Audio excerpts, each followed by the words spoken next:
Баршаңызға сәлем достар. Бүгін біз бисквитный рулет жасаймыз. Өте жұмсақ, өте оңай болып жасалады. Дәмі де өте керемет болып шықты. Дәл осы рецептпен жасап көріңіздер. Және де ортасына жағатын кремді барлығы өздеріңіздің қалауларыңызша. Видеоның соңына дейін қарап кетіңіздер және керекті заттарды описанияға жазып кетемін. Ең бірінші осындай 4 жұмыртқамызды ақ уызы мен сары уызын бөліп аламыз. Екі ыдысымызға және ақ уыз салған ыдысымыз міндетті түрде құрғақ болуы қажет, су болмауы керек.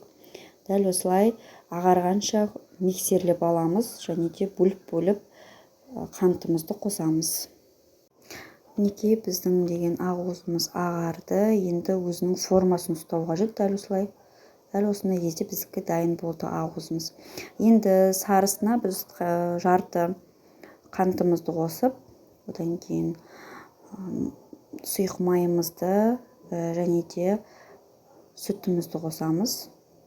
Жақсылап араластырып, одан кейін ұнымызға разрехителімізді қосып, араластырып, ұнымызды қосып, жақсылап миксерімізбен араластырып аламыз.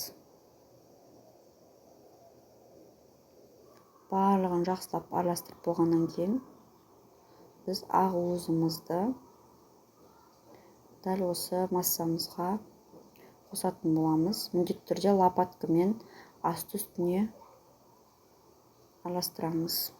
Дәл осы видеодағыдай араластырсаңыздар болады. Миксерімізбен араластырмаймыз. Сіздердің дәл осылай араластырсаңыз, сіздердің бисквиттеріңіз жақсы көтеріледі. Формамызды дайындап, пергамент бумагасымен жайып, және осы массамызды құйып, біркелкі қылып жаятын боламыз.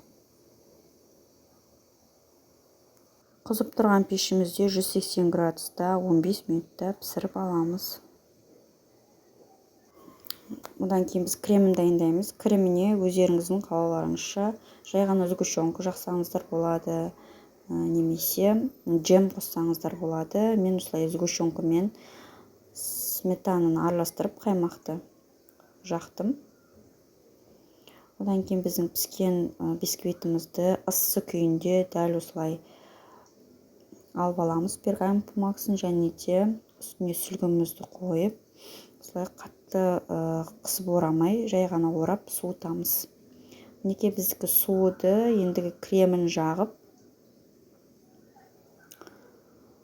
біркелкі кремін жағып аламыз.